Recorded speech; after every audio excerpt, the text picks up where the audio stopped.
Good morning. Good morning. Good morning. Good morning. I am Kiyoka. I'm the awkward black nomad. I'm a writer. I'm a dog mom. And I have traveled across Europe with my pets. This channel is for black women who want to do the same thing and who also might be a little awkward. Just a little bit, though. Just a little bit. If you want tips for how to do that, I have created a free guide, which I put in the description box as well as the comment section. Please check it out. And as you come into the room, please do as Hilda has done and say good morning and say hello. How's everybody's Friday going? What we drinking? I have some coffee here.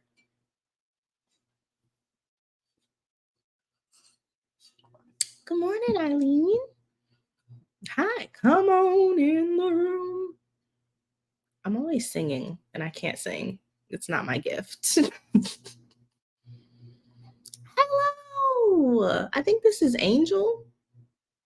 I think so. Good morning, girl. Good morning. Good morning. Where's everybody at?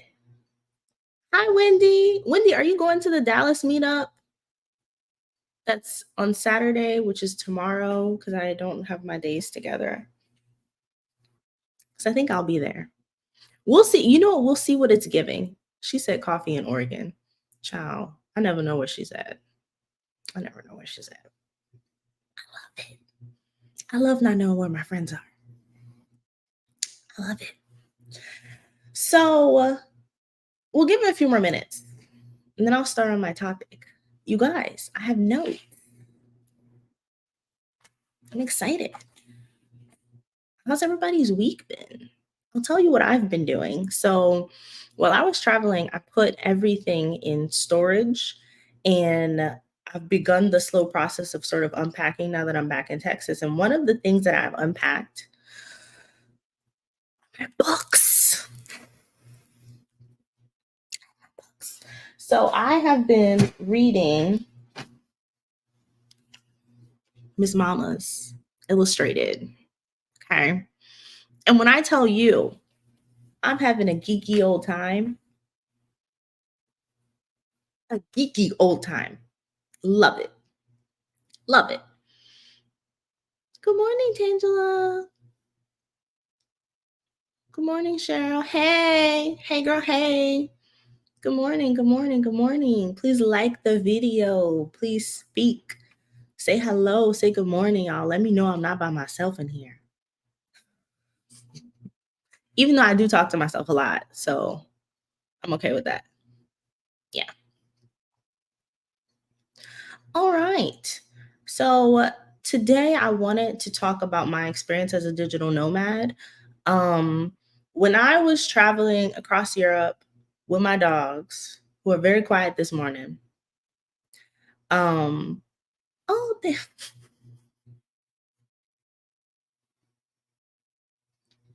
we trying to love her. I said I cut her a few weeks ago, and she still is a little. She's a little misshapen, but you know what? Today I actually feel really proud of myself today. I'm wearing my contacts. I'm wearing a shirt. I made it. Do you know what I mean? Fluff the hair out. I came here for y'all. For y'all. Back on subject. So, when I started traveling, I was working 2 full-time jobs, remote. And it was honestly it wasn't that difficult, but it wasn't the best experience when you're traveling to a new place, especially not when you're traveling abroad for the very first time. So one of the things that inspired me to go abroad and start traveling was the Exodus Summit community. And the thing about the Exodus Summit community is a lot of people are either retired, approaching retirement, or they've been in their career for like a long time. Do you know what I mean? For me, it wasn't retirement is just was not on the horizon, if that makes sense. Like I was not the person who was like, oh, I have a few tens of thousands of dollars in the bank. I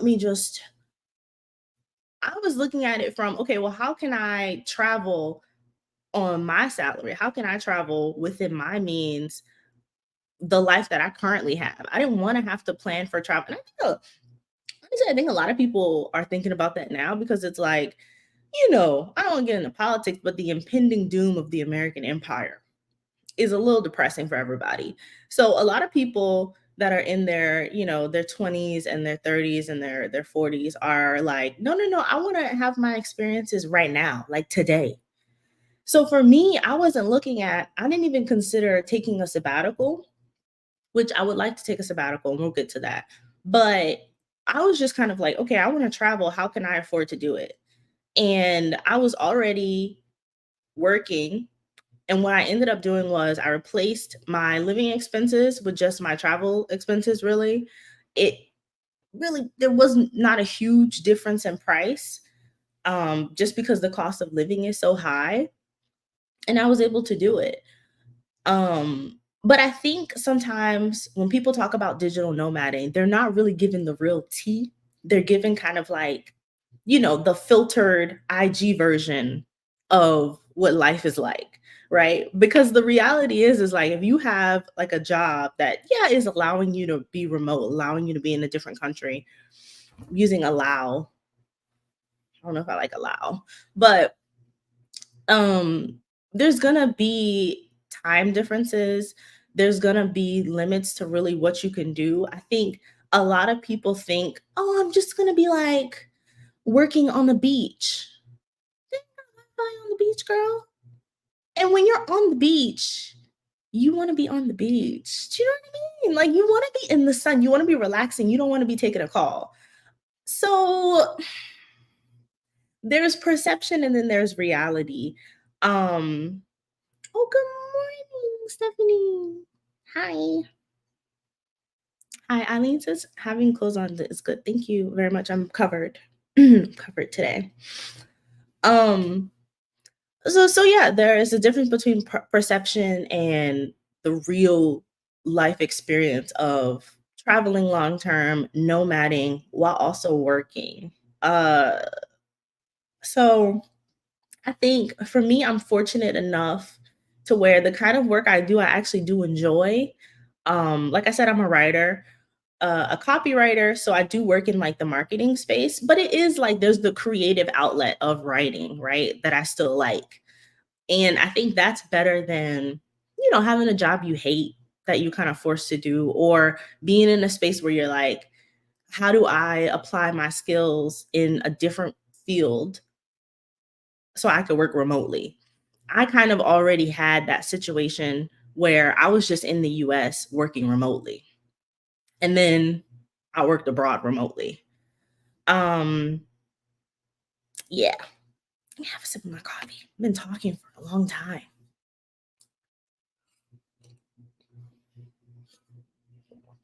So yeah. So one of the things that I hated about nomading was expectations. I think people have this idea about what traveling is, and I think it's fine when you're a tourist, right? Like when you're on vacation, it's a totally different experience than when you're living somewhere long term. Even like not just being like an expat, but I was staying in countries 1 to 3 months at a time. So that's a vastly different experience than someone who spends a week in a city and then spends a week in another city. And then they said, well, I've done Portugal. I've done whatever, because it's like you really don't get to sort of immerse yourself in local culture, make friends, go out on date. You don't get the sample size. You don't get the full experience of being in a new country if you're only there for like a week or 2 weeks.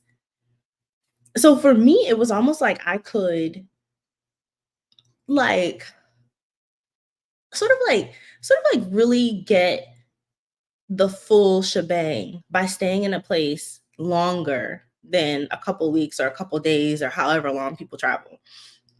I'm really not built for like vacationing. I'm really built for just like living in different places, if that makes sense. Like I kind of like the nomad style because I can determine how long I stay in a place. This is supposed to be about what I hated about nomading. But low key, I love nomading. So I'm gonna be biased. I'm just gonna be biased. Um, but yeah, I think there were just weird ideas about what I was supposed to be experiencing while I was abroad. Like, people are like, I remember on my work calls, people would be like, Kyoka, like, what are you getting into this weekend? And it's like, what do you want me to say? Like, what do you want me to say? I'm doing sunset yoga on the beach in a high rise in Barcelona. I mean, I am. I'm climbing a waterfall and jumping down, even though I can't swim. I had a life vest on, but I mean, I did. That's it's weird because like, yeah, I was having these really great experiences. So like, I'm not gonna hold you. It was awesome. But at the same time, I still had reports to get done. I still had, blogs to write. I still had, to meet the morning meeting, even though it was nighttime.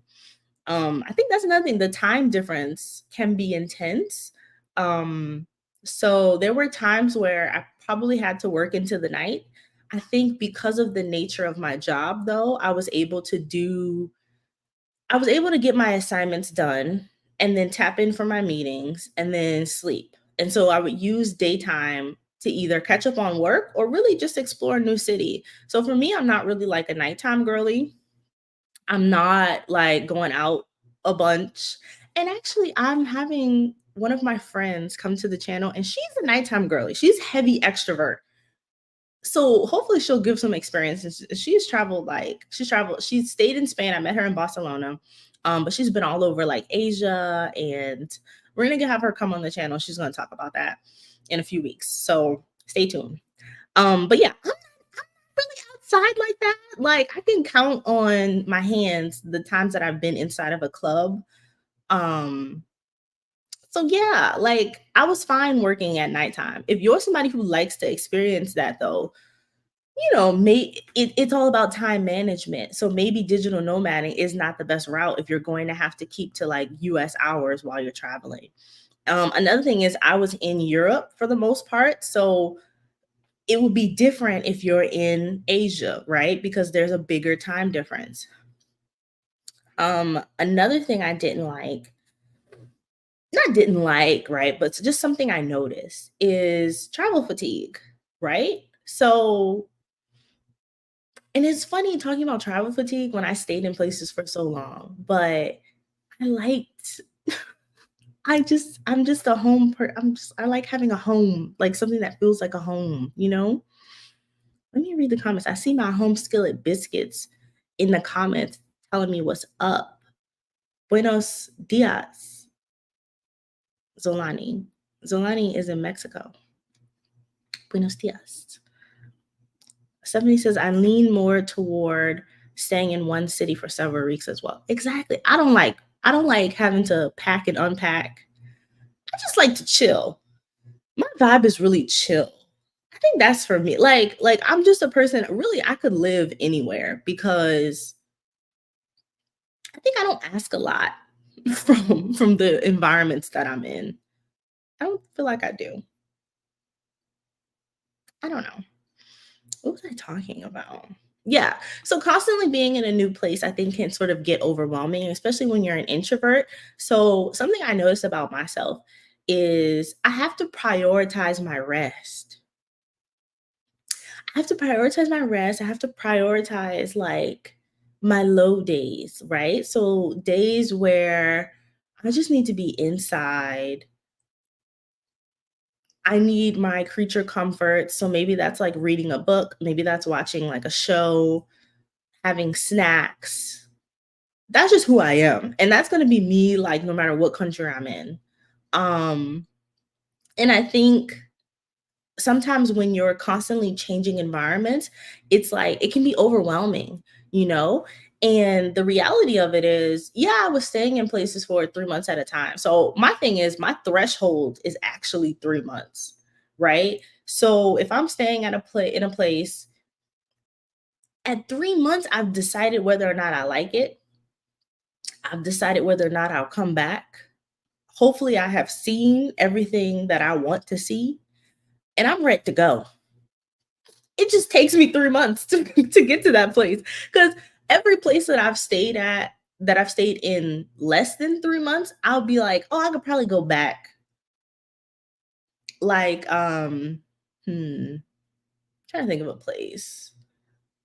Let's see, I stayed 2 months in Germany. I know I said in my last video I would never go back to Germany. I've changed my mind. I'm a woman and I'm allowed to change my mind. Any Wendy Williams fans out there? I would go back to Germany. I'm not gonna lie. I would go back to Denmark. I really enjoyed Denmark as well. But there's also, another thing is I think there's so many places to see that sometimes it's like, why would I do repeats when I still need to get to, I don't know. Why would I do repeats? Why would I go back to Germany when it was like one of my least favorite places, when I haven't been to Poland yet and I have a homegirl in Poland who's been telling me to come hither for months? Well, when I really want to go to like Austria, right? And see an opera. But, I don't want to put pressure on myself. So again, I was experiencing a little bit of travel fatigue. And that was probably maybe 7, 8 months into my journey. So I was just like, oh my God, these people don't speak English. Or I'm having to learn how to like go to the market and they have things I don't recognize. It's so crazy being in another country and not recognizing the brands because one, they may or may not be in English, but they may just really look unfamiliar. And it's funny because way back when, this was like when I had just gotten out of college, I was seeing this guy and he was from, oops, sorry to that man. I don't remember where he was from. He was not from America, but he was from somewhere. Sorry to that man. And I was complaining because it always took him so long in the grocery store. Like, I'm like, why are you staring? Why have we been on this aisle, bro, for like 10 minutes? Like, what is it? Like, get some cookies. Like, what's going on? And being in that experience where I'm in a foreign country and I don't recognize any of the cookie brands, and I know I want a snack, and I'm like, what is that gonna taste like? Because another thing is, so like in the US, we have different flavors. So even though they may have the same brand, we have different flavors. You may not be able to find your spicy Doritos in another country. So for me, I'm like, well, I love spicy Doritos. Where am I gonna find an alternative? Is there anything that I would like? So you just try everything. You just have to try everything to find out what you like. Oh, hi, Angela Rochelle. Hey, girl, hey. Nadia says that makes sense. I pet sit and travel pretty often from house to house. I always get travel fatigue. All the packing, all the cleaning, all the travel days. Yes. I'm exhausted just thinking about it. Honestly.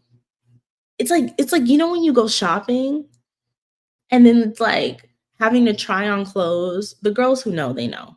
Having to try on clothes store after store, and you get home and maybe you want to try them on again and then you have to take them out of the bag. It's just little things that are just a little tedious. I know I sound ridiculous, but there's an element of traveling that is just so exhausting. Like, oh my God, a new country?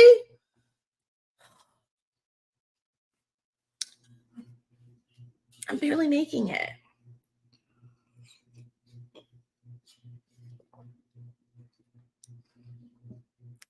So Shauna says, when I lived in South Korea, I took so long grocery shopping because I had to use my translation app on mostly everything. That's another thing, having to use your translation app. Like, you don't think about it. It's crazy. You genuinely don't think, I'm not going to know what something looks like. Because I mean, a lot of when you think about food, right? You can usually tell Okay, pasta looks the same. But what if it's packaged differently than we're accustomed to? What if it doesn't say, like, again, like, it not being in English is like, it's obviously a privilege being an American. And like, fortunately, a lot of places you'll go to, people will speak English. But when you're grocery shopping in another country, it's going to be in the local language. The groceries are going to be in the local language. Crazy. It's not crazy. I'm just kidding. But it's something to be considerate of, right? When you're traveling long term. Eileen says you won't find certain flavors due to added. Girl, yeah, they trying to kill us over here. Real talk. I later on, actually next week, my friend from the UK is going to be on the channel. And I'm going to ask her about that because we had a really interesting conversation about just the differences between UK grocery shopping and the US grocery shopping, like the things that they're putting in our food. She has a little daughter. She's so intelligent. I think she's like she's 8 or 9. But even the requirements for what can be put in her lunchbox, like only water, no juice, only natural foods. You can only put fruit in her bag, stuff like that. Like these are requirements. You can't send your child to school with chips, period. I think that's crazy. Okay, so this says you, but it's not me and it's not you, it's her. She says, I want to live this life, but sometimes I'm scared too. Do you ever worry about getting stuck in a country like what happened in 2020 to people? No, because I hope I don't offend nobody, but in every country that I've been to, I wouldn't mind staying there. Does that make sense? Because the quality of life is better.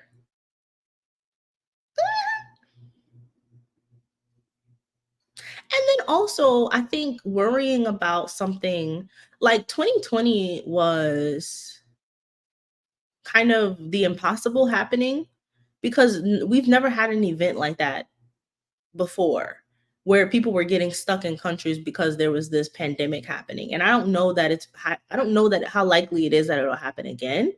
Um but even like, when I hear about when I hear about the experiences of people who were trapped in different countries, like I have a friend in Albania who was in Albania during that time.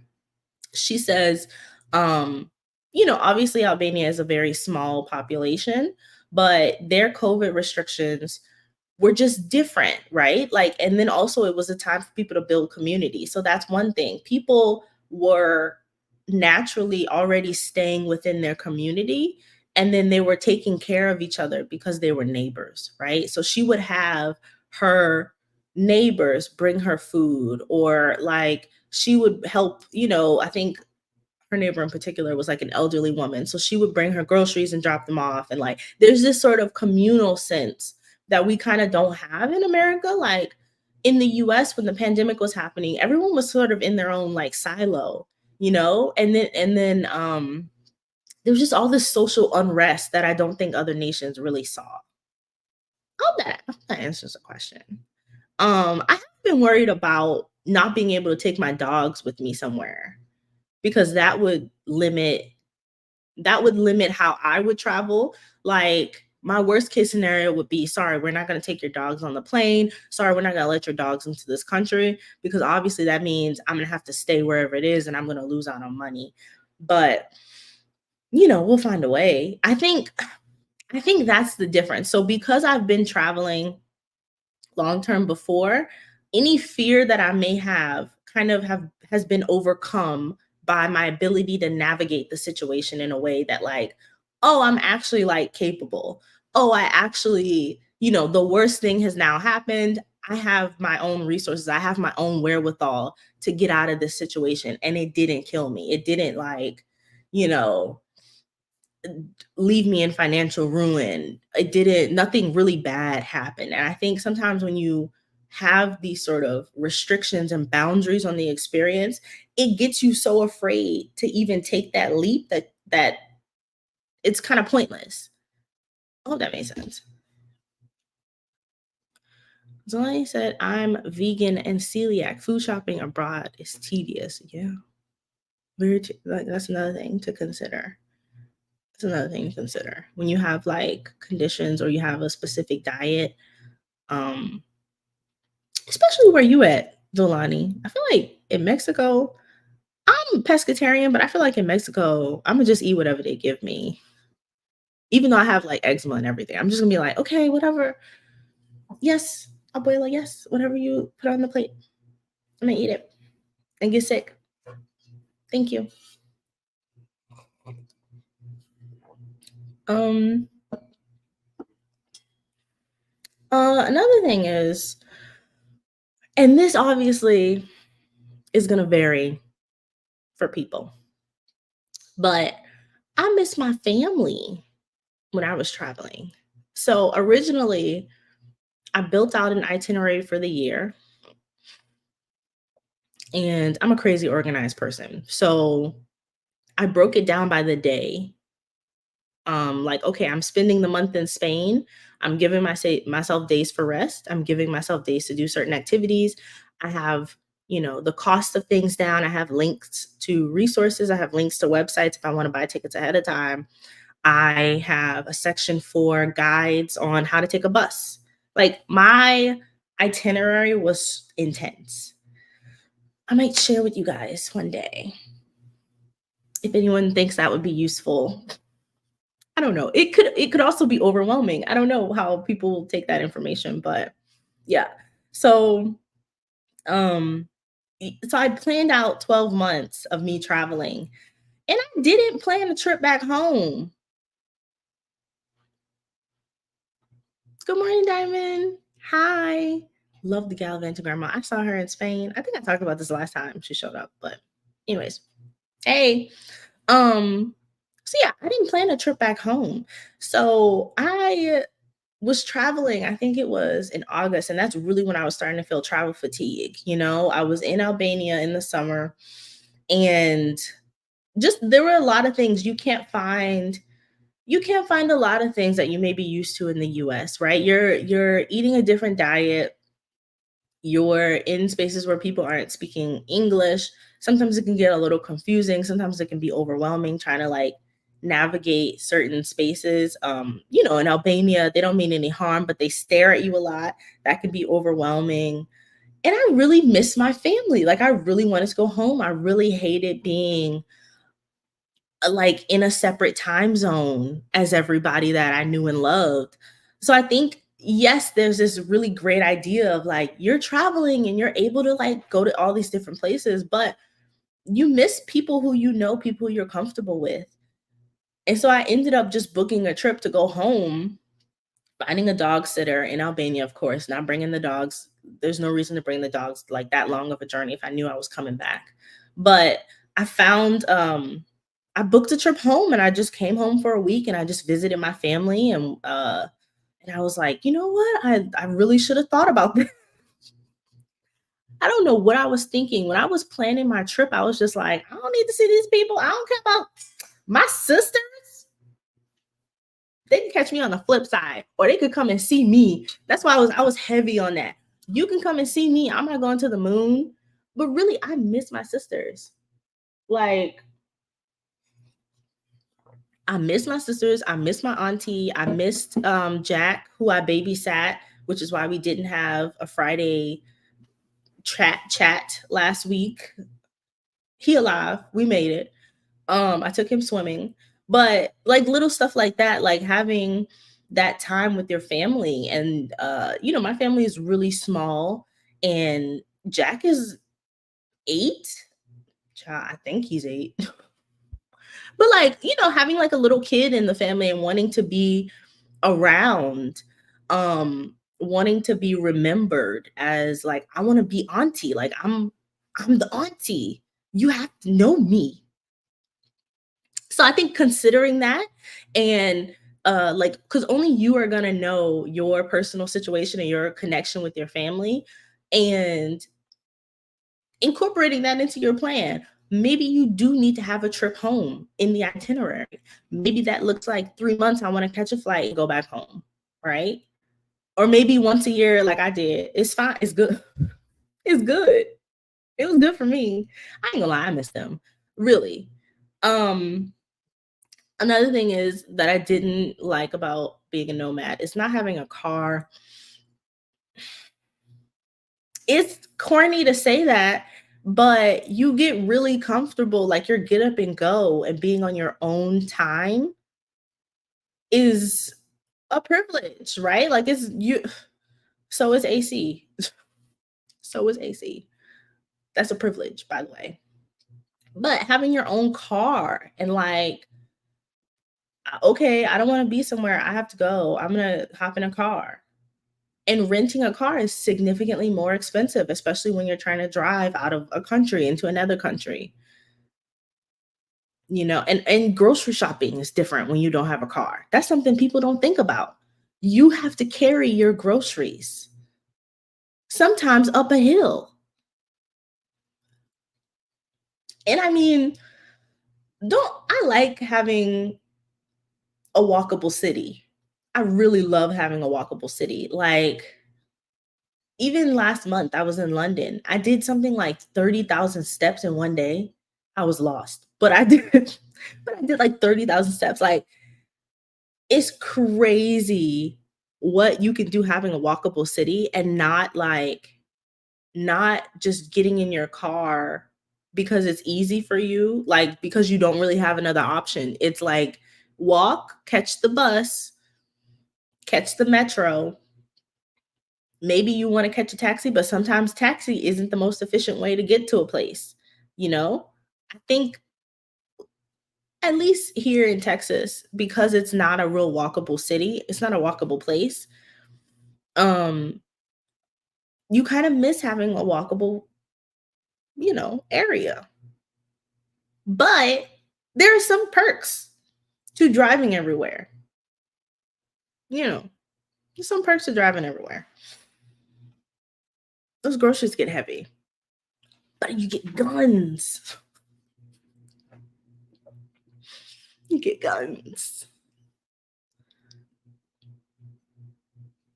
I mean, oh, you guys are talking amongst one another. Ooh, I don't know what COL is, but COL is ridiculous, not getting any better. Diamond says travel fatigue and homesickness is real, but building community before you arrive for a soft landing makes the difference. So, yes, but Diamond is also an extrovert, so we really can't take her advice. I'm kidding. I'm kidding. I will say, yeah, building community, like, there are so many times, there have been so many times where I was suffering, but probably isolating more than I should have. I think sometimes when you're an introvert, you have this sort of inclination to be solo dolo. And when you're traveling alone, that's not really the best practice. You do need people. Like, I mentioned earlier, I have this friend in Barcelona who I didn't really mesh well with Barcelona when I first got there. I went in the heart of summer, lots of tourists. Um, Spanish people can be sort of abrasive a little bit. I'm gonna do a video on that. But I was having a really hard time and I connected with my friend and she really made the transition just a lot easier for me. Like, you don't know the benefit of being able to go grab a meal with somebody, and there's comfort in that, especially when you're in a new place.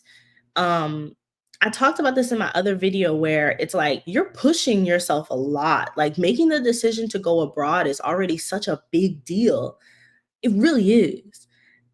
And then, like, having to talk to people, having to survive in a foreign country, it's huge, right? So find your, like, if you can find some things that are comforting to you, like having a person that you can just like call and be like, oh my God, like, I was at a restaurant today and these people, they just ignored me and they ignored me and they went straight to the white Americans and they sat them down. And I was like, why am I getting such terrible service? And it's because you're a Black person in a foreign country. And, and that person understands your experience because they might be going through the same thing, or not even that dramatic, right? It could literally just be like, for me in Albania, you have to weigh your own fruit, right? So like talking to my friend about it and being like, how do I buy apples? Like I've been trying to buy apples and like every time I try to buy apples, the lady comes over and she is saying something to me. I don't know what she's saying. I just want the apples. Then I leave because it's like a weird social interaction. And you have a friend that's like, girl, you measure the apples. It prints out a sticker. The lady is probably trying to help you. Like, do you understand? Do you understand what I'm getting at? Like sometimes like these friends can be resources for you because they're having the same situation or they've previously had to experience these things. So they already know that like they have a leg up for you. Hilda says she loved Albania. She saw you saw Beyonce there. What you mean? You was in Vlore for a month after watching my Stamps. Stamps. Girl, I love Vlore. I stay in Vlore for a month though. I'd probably stay somewhere else. If I go back to Albania, I'm going back to Barat. Staying in Barat. Not if, when, child. That's my spot. Like, that's just my spot. I might die in Albania, honestly. That's my spot. Simon says, right, strategically planned returns are rejuvenating. Once in the summer and in December are my commitments to my heartbeats. I'm in Puerto Rico now for a month with my granddaughter. And they're so cute. Little Layla. They're so cute. I think that's another thing too. Like if you do have family that's willing to catch a flight, hop a plane. I don't have get up and goers. I don't have those in my family. So I have to come and see them. But planning that and even like making it, like planning something to do with your family. So like when I came back home, we took like a sister trip to Florida for a few days. Because my sister is really into one of my sisters is like a gamer. And so we went to one of the studios or something to see the what is that show? I keep thinking Walking Dead. It's not Walking Dead. The Last of Us, right? Like they had this they did some kind of it was like a haunted house and they had like a The Last of Us theme or something for one of the haunted houses. She was into it. It was really cool. I like stuff like that too, but I'm not a gamer. So yeah, like doing stuff together with your family, making that time for them because it's like even though you're having this really great experience, remembering that you still need those connections and having a plan for when you do miss them, when you do, want to be around your family. You, but not you, her says, I'm assuming her. I always just femme focused. I'm always going to assume it's a woman. Says, I'm very much an introvert. I also worry a lot. That's why I overthink about each country I want to go to and worry about not being able to see my family. It would be my first time away for a long time. Yeah. I think, I feel like maybe start small. Like take a day trip somewhere by yourself. Because part of it is like getting comfortable with spending time by yourself. And you think it's strange because you're an introvert. So you're like, I always spend time by myself. But you're not thinking about it like that. Did that make any sense? I just mean you're spending time by yourself inside your house. You're not going to the museum by yourself, are you? You're not sitting at a restaurant by yourself. This is what this is way back when my therapist, probably like 2020, 2021, was like, Kyuka, we want you to go to a restaurant by yourself and you just sit at the bar which I don't like doing. I like getting a table by myself. You sit at the bar and you just order something and you don't have to have a conversation with anyone except the waiters, but just go and sit by yourself and maybe you can listen to an audiobook. But it's these little like excursions that slowly allow you to build up this ability to be by yourself for long stints of time, right? So work on like just going on little day trips by yourself. And then maybe you want to do a weekend by yourself, right? So, like, I'm in Dallas. So maybe I want to drive to Austin or Houston for a weekend by myself. And I book an Airbnb or I book a hotel. I'll probably do a hotel and just spend 2 days, find out things to do in those cities, and go by yourself, building up just a little bit of a resistance and still being close to home to where you can go back home if you don't like it. You know what I mean? Just a little, like, have a little bit of courage on yourself. I have faith in you. I have faith in you. You.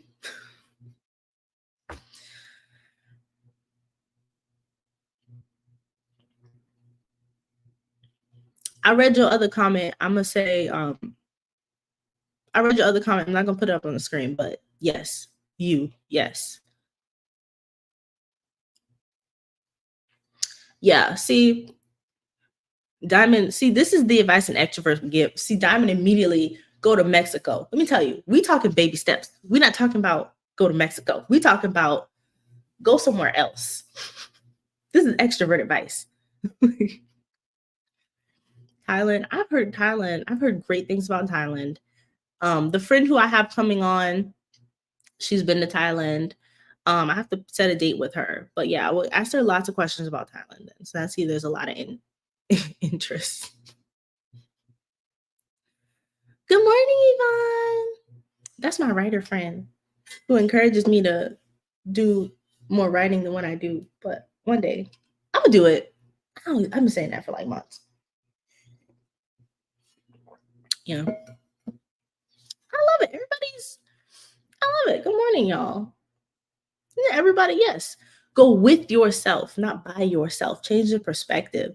Do you know what this is making me think of? One of my friends recently. So I had this idea of driving to Mexico with my dogs. It's not a fully formed idea. I'm not doing it right now. I have to plan my route. Um, and yeah, there's just a bit more research that goes into it. But I was telling this to one of my friends. And at first she got out all of her fear, right? Like, oh my God, I don't know if you should do that. It's so dangerous. Okay, I don't receive that. But then next she was like, you're so brave because you're alone and you're doing all these things. And like, she's someone who also took a year and traveled across the US, but she had her husband with her. So she's like, I have my husband, you're going out there alone. I told her, skirt, I'm never alone. If you know, you know. But I'm never alone. I'm never alone. Now, anybody who knows my story, last year, not last year, in 2022, I lost my mom. Um, and my mama is with me. Girl, I can never be by myself because my mama is with me everywhere. I can't relate. I can't relate. But even more than that, I got me. Do you know what I mean? Like, I have enough faith in myself and my abilities to where I'm never alone. I've never once in my life felt alone. And I think when you adopt that mindset, when you believe that you're your own support system, you're your own backbone, it makes it easier to do difficult things because you got you, literally. And when you travel by yourself, you almost prove it to yourself like, oh, I have myself. I got me. Like, this was a really tough situation, whatever it is. I'm stuck in this airport. I don't know where I'm going. I don't know what I'm doing. Plot twist. You got you. You gonna figure it out. You're going to get yourself out of whatever the situation is. That's how it works. And if you have that mindset, you can do great things. Yeah.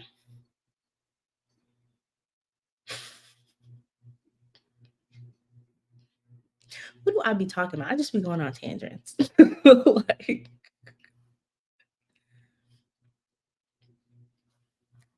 yeah, yeah. I just be going on tangents. Y'all have to stop me sometimes. Anyways, what else is on my list? Things I hated about nomading. Ugh, the point. Where's the point? I just want to remind everybody to like the video, subscribe to the channel if you haven't already. Put a comment. Let me know you're here. We're talking this morning. I also have a free guide to traveling as an introvert. I have big things coming for the brand, the Awkward Nomad brand. So, get on my good foot. Shout out to the mamas on the other side. Shout out to the mamas on the other side. Pour one for my homies. I'm just kidding. Just kidding. But yeah. So back to the point. Things I did not like about nomading. I would say not having a routine to some degree. It's crazy because everything I don't like, I've rationalized a way to like it. But I think maybe this should be things that kind of made me uncomfortable and I had to get adjusted to about nomading, right? So like not having a routine, um I think there were so many things that were important to me when I was in the US. So like staying active. So I would get up at like 5 or 6 and go to the gym and work out for an hour and then come back home. So I had that routine and then I would get coffee and then I would start my day working.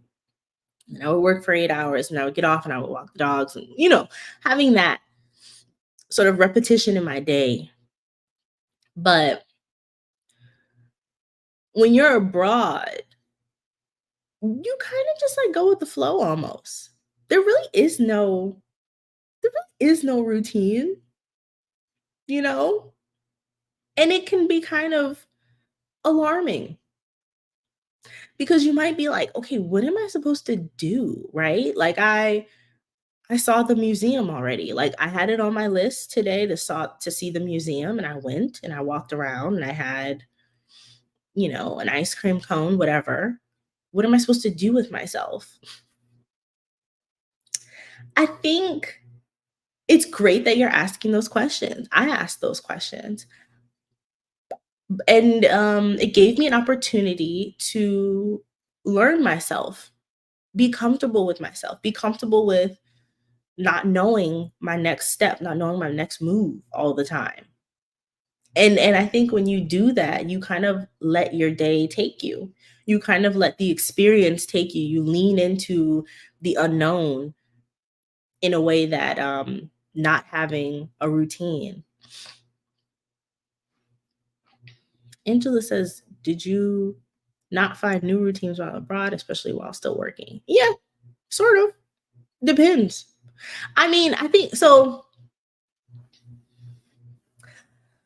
Unofficially, unofficially, I only work like 4 days a week, sometimes three, unofficially.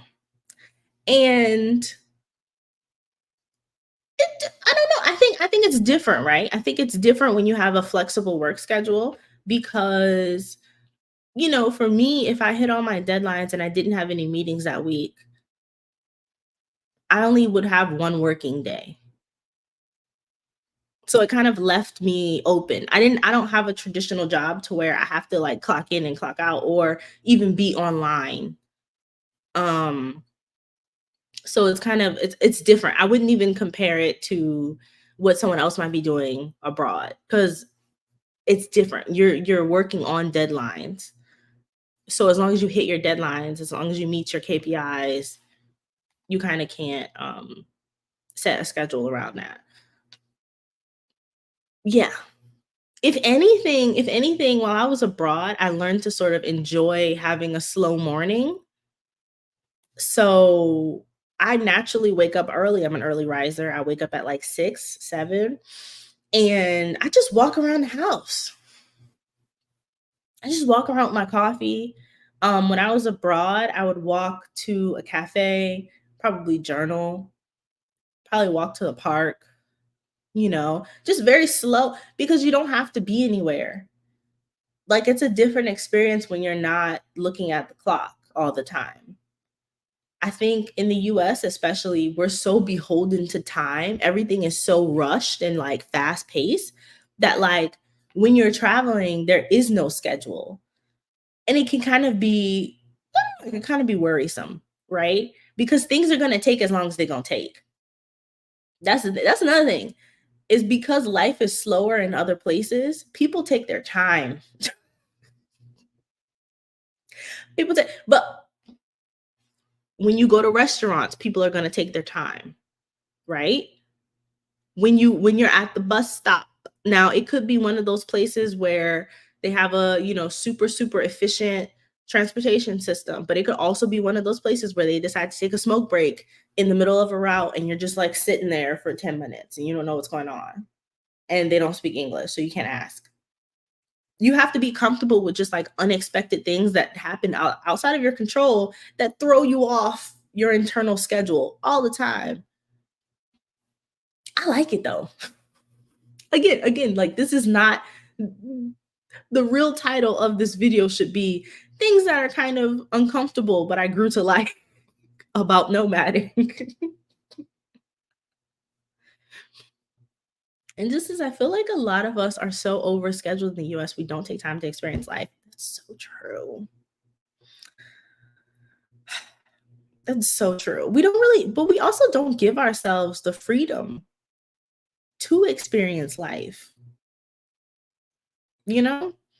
Like you feel like and I caution against doing that while you're traveling. Like the feeling of I need to be doing something is something you have to let go, especially if you're going to be long-term traveling. And I think over time you start to let it go. Like my first country abroad, when I first started like this nomad journey, I was kind of like, okay, I'm not doing anything. And I said that I was gonna be like, I said that I was gonna like take this day trip to wherever and blah blah blah.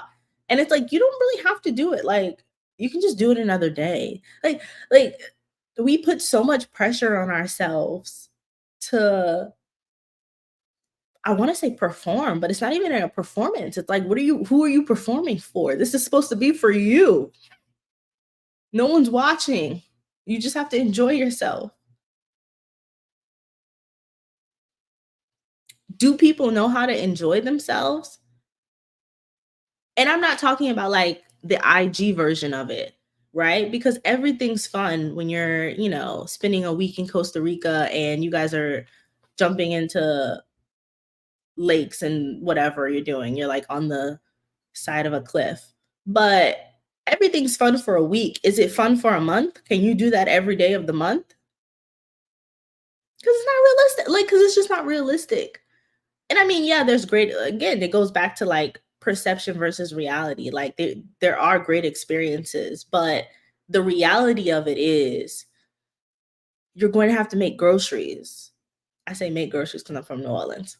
You have to make groceries sometimes. You have to make friends sometimes because you need to build community. You're going to get lost. You're probably not going to stay in a hotel for a month.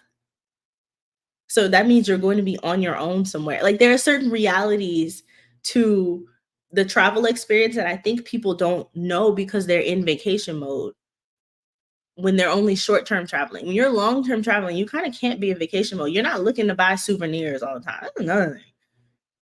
I've been to a lot of places. I didn't get a lot of souvenirs because I didn't want to have to carry it. I didn't want to have to carry it. Yeah. Angel says experiencing life definitely includes stopping to smell the roses. I'm all for less doing and more being. Yes. D says we make groceries in Chicago too. I didn't know that.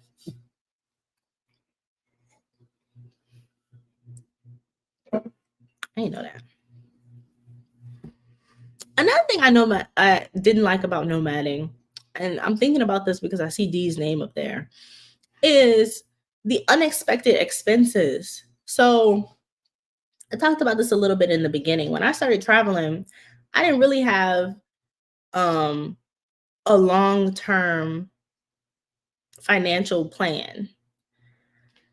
again, a lot of the women in the Exodus community are older, so they're like more established in their careers. They may already be retired or approaching retirement.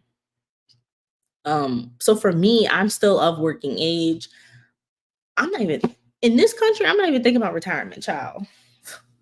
In the US, with this government. So when I started traveling, I was just thinking, oh, okay, like I can support myself in Texas, I can support myself in Italy.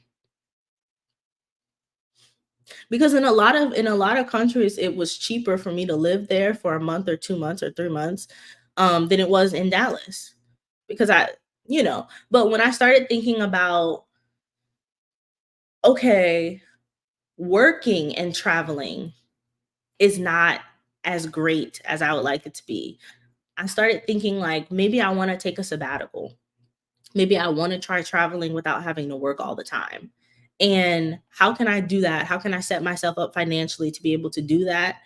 And then also to think about my future. So another thing is this another thing is I discovered what I really liked about my life, discovered what I liked about the experiences I was having, and that was my motivation for trying to sustain it, if that makes sense. So I think before I was just like hustling just cuz I was supposed to. I think there's this idea of Black exceptionalism. I have to live up to these sort of standards. Like I have to be heavy degreed and I have to like hustle and push myself to the brink just because I'm supposed to. But there really is no goal. There really was no goal. Um and so after traveling, it was like, okay, now I want to hustle with a purpose. Now it's like I've had this taste of what I enjoy. I want to be able to do more of that and not like because I think sometimes, you know, I've rubbed elbows with the Black elite. I have friends who I low key think are Black elite, and we just have different mindsets. Like one of my homegirls, I'm telling you, like she's one of those corporate baddies, right? Very successful, and she's talking about it's crazy because it's like we're talking about the same thing but different. So for me, I'm working towards rest. She's working towards Black excellence, right? Like she's putting a lot on her shoulders because she wants the I don't like the word validation, but I think she does get some sort of like some sort of validation from her accolades, some sort of like validation from her financial success or just her success in general because of like how it looks. Like she likes going on the trips where she gets to stay at the nice hotels and she gets to have this like opulent experience. For me, I don't really want an opulent experience. If anything, I want to be able to sustain myself. I want to have a normal experience where I'm just not being oppressed, right? Like I don't I don't need to posture. I don't need to like pretend to be bougie or upper echelons for class or status or because I want people to see me in a certain light. I'm working because I want rest. I'm working because I want freedom. I want true freedom that's outside of this systemic oppression. You feel me? Zelani says Black excellence is a lie. It is. Pent Up Wanderlust says, hey, you know what? I think I'm getting my Wendy's confused. This Wendy, are you going to be in Dallas on Saturday? Are you going to the meetup? Because I'll be at the meetup. I think I got my Wendy's confused.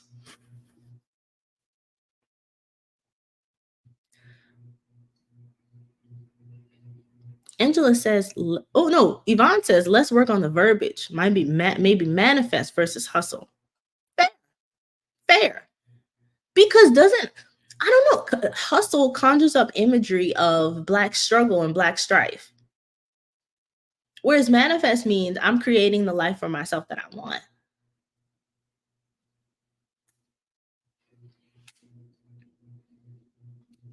Angel says a lot of us were raised in Black excellence and it's burning us out 100%. At some point, you're going to hit a wall. And it's like, I don't know. So being back in the US, I felt the pressure of not hustling enough, like feeling like maybe like feeling like a failure because it's like I'm not working hard enough. Like I should be doing what I was doing when I left the US, but the reality is I've changed in that year abroad. Like I've seen a different life. I've seen that there's another way to go about life. So it's really hard for me to push myself to hustle, you know? I think is what Yvonne says. Like I'm in that manifestation place where I'm like, what's for me is going to come to me. No, I'm not making sense to y'all. My Wendy says freedom of time and location is the goal. It is the goal. It's a big flex to be able to say, I want to be wherever I am. I don't have to be anywhere. That's the big, big flex.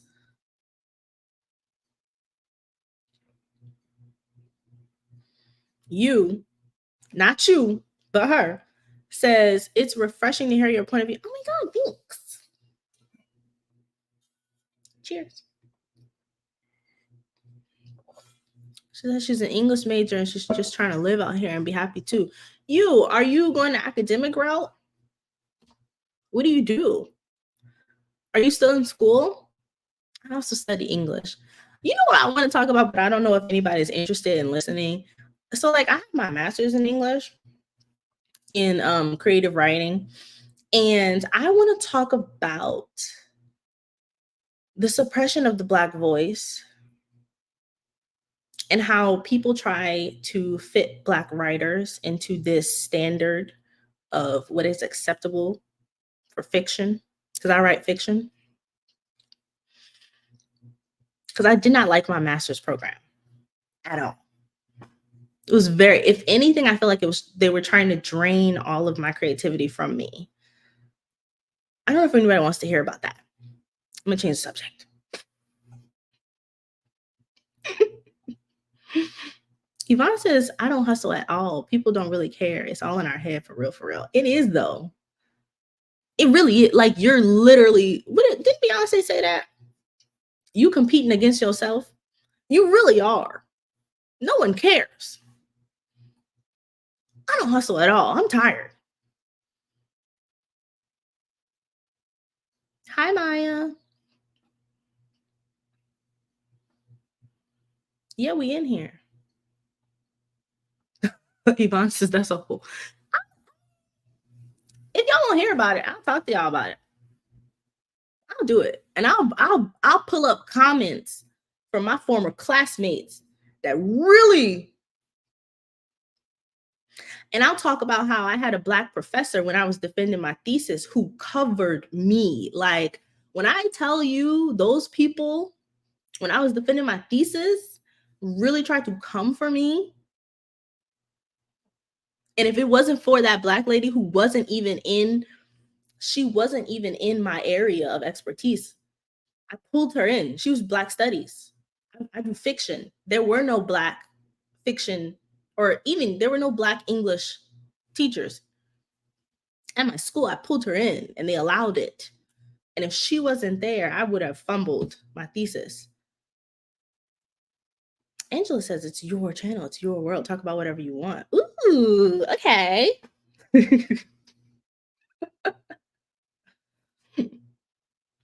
Okay. Maya wants to hear about it. Y'all are biased. See, y'all are biased because y'all are writers. But I want to talk about it. I want to talk about it. Discuss as a community. So many Black people who did creative writing masters who hated it. Yeah, because it feels like it drains your soul. And I think also like there really was no need for it. Like at one point, again, this goes back to like Black excellence, right? At one point I was like, should I get a doctorate?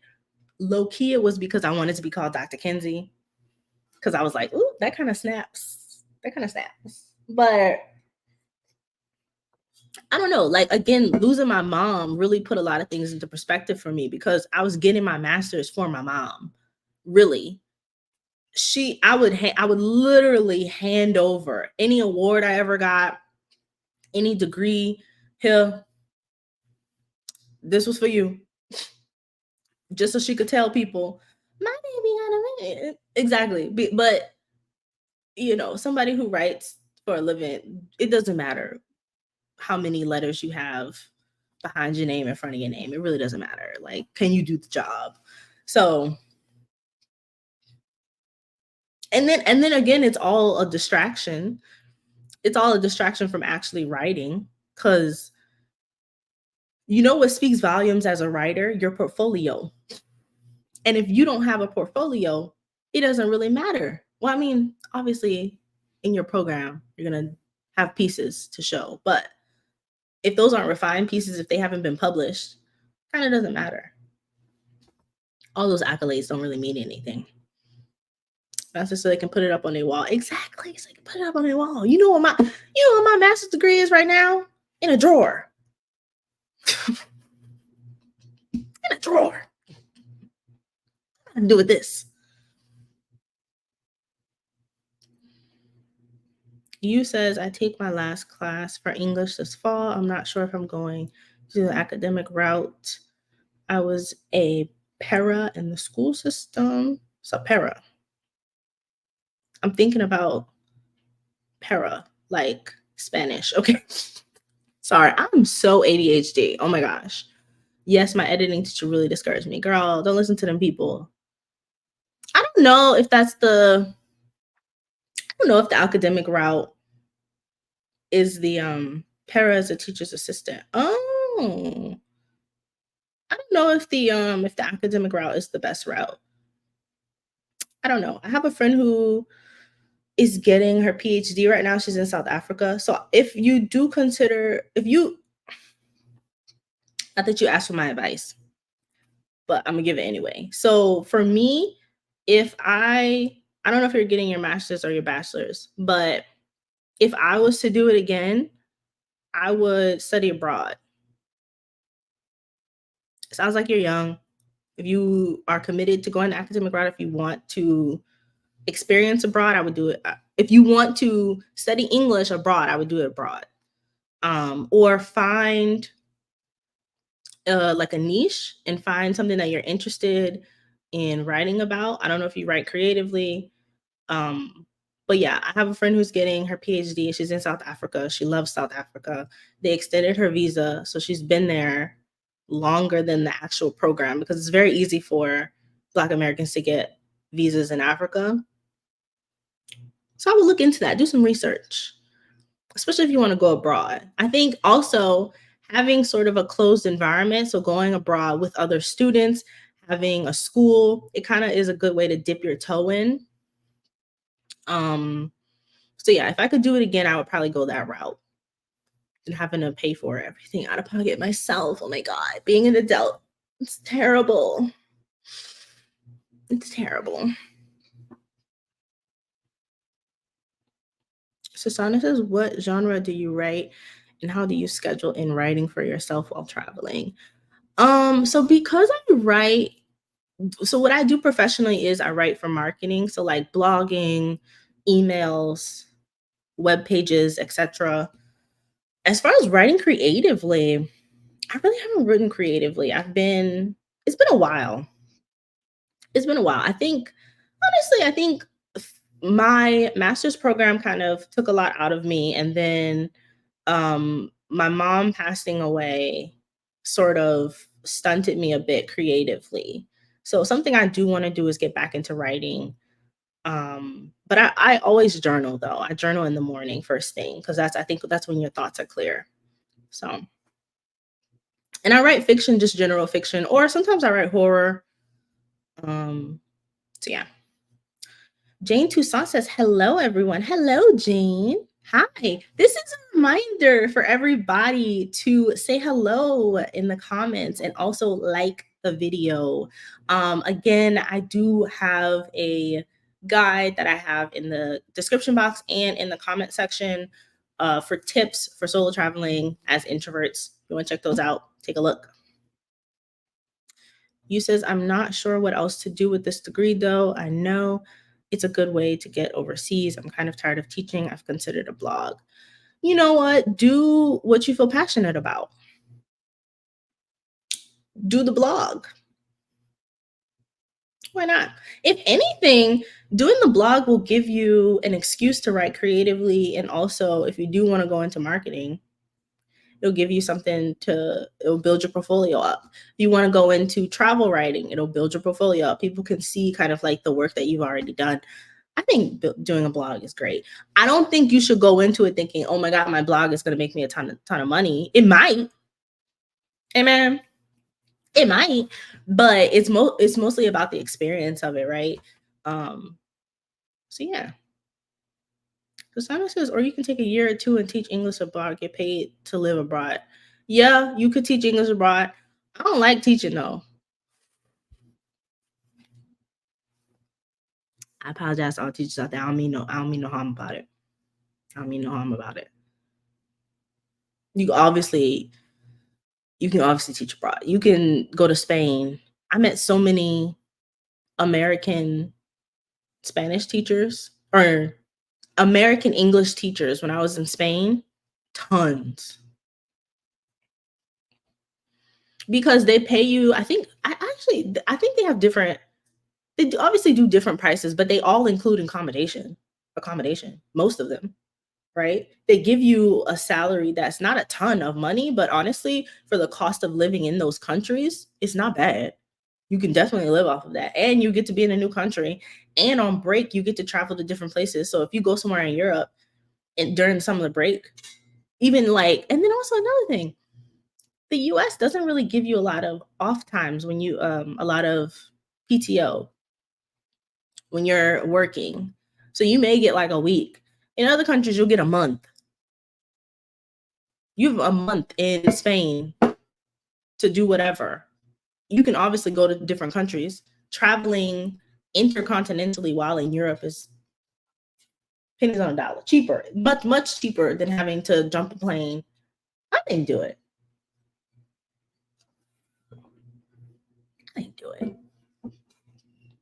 Yvonne says do a blog. Obviously, you can change your mind when you want and try something else. 100%. You're young. Ugh, I remember being young. You're young, just do it. You can do whatever you want to do. I think the worst thing I did for myself is I listened to when other people put those doubts in my head. And I think that's why it took me so long to start traveling, because I never thought I could do it.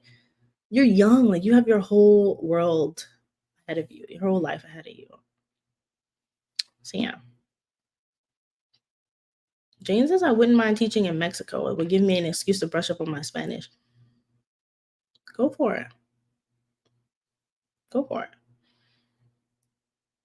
Shoshana says she was burnt out teaching in the US and went abroad. It was so much easier. The kids weren't on a hinge. Do you know that's another thing I noticed? I mentioned earlier in the video about I have a friend in the UK who has a kiddo, and they just behave differently over there.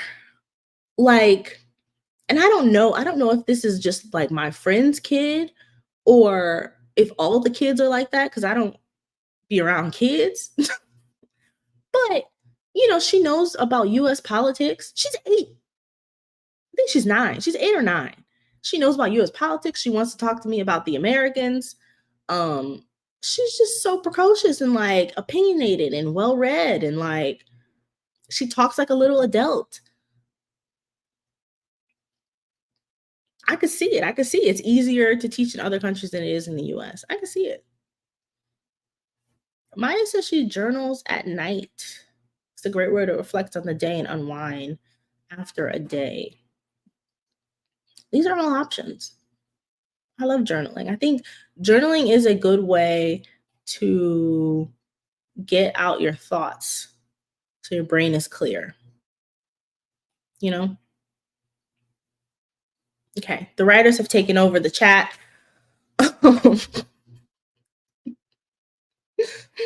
I'm happy about it. I think I covered all my points. I don't know. Zolani says, "Girl, I don't know what UK kids you saw."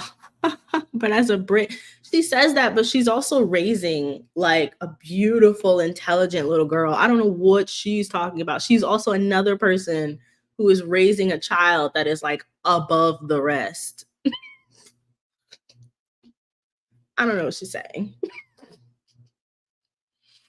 But in the UK, they're afraid of the youth. They're afraid of the youths and because they're like getting the peas on the street. It's getting awkward. Okay, I'm gonna stop. I'm gonna stop.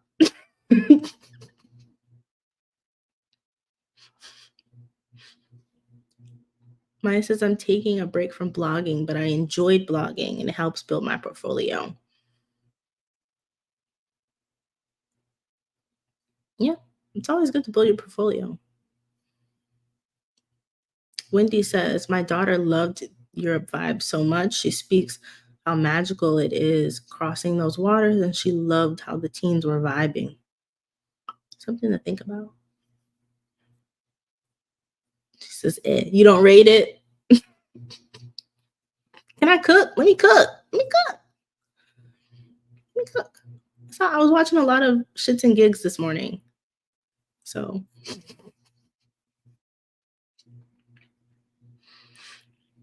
before I leave, favorites books we've read recently. I've always loved to know what writers are reading.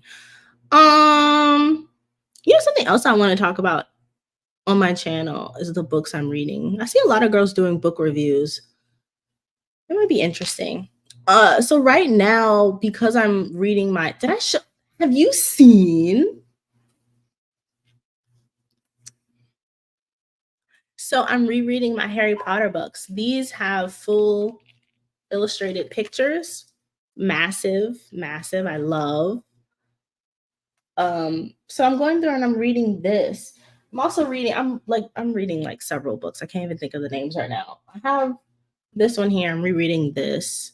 I don't usually read a lot of Dean Koontz, but there's a lot of books that I've unpacked since coming back to the US. And I'm like, I really need to read these. Like, I'm a hoarder. Before I buy any more books, I'm going to finish the ones on my shelf.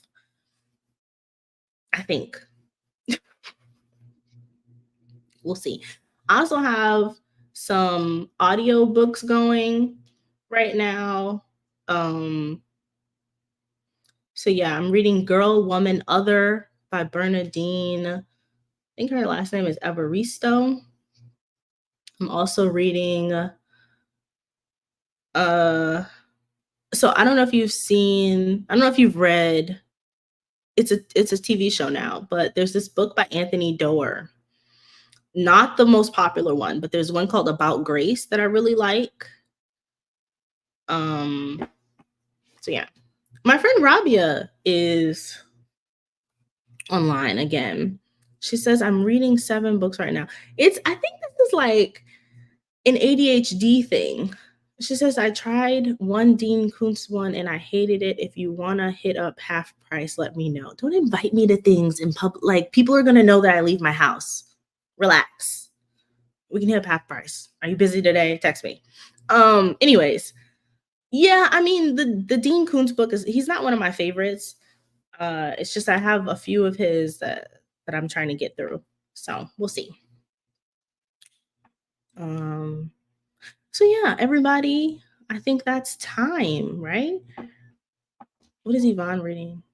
Oh, I love, and it's not because I'm biased towards Ghanaians, but I love Nana Kwame. I don't know how to say his last name.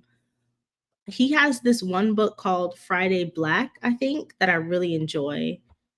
James McBride, no relation. We know who James McBride is. Rereading Tar Baby, that's interesting work there. This is an interesting list, Yvonne. Now I wish I had some good ones. That's a really interesting list. Y'all want to do a book club? You want to do a book club? I think there's already a book club in the Exodus group, but let's do something I already have. I just told myself I'm not going to buy any new books, you guys. It's not happening. So Shauna says I can only read one book at a time. I feel like I'm cheating if I then child, I'm cheating. I've always been like that though. I really think it's undiagnosed ADHD. I really do. Yes, for a book club. She says it's so good. Maybe we should all start reading Chain Gang. I love that author though. He's really he's Ghanaian American and he's cute. But that's not why he's also a great writer. I don't think I could ever date a writer. No one asked me, but I don't think I could ever date a writer. They're so pretentious. I'm not, but they are.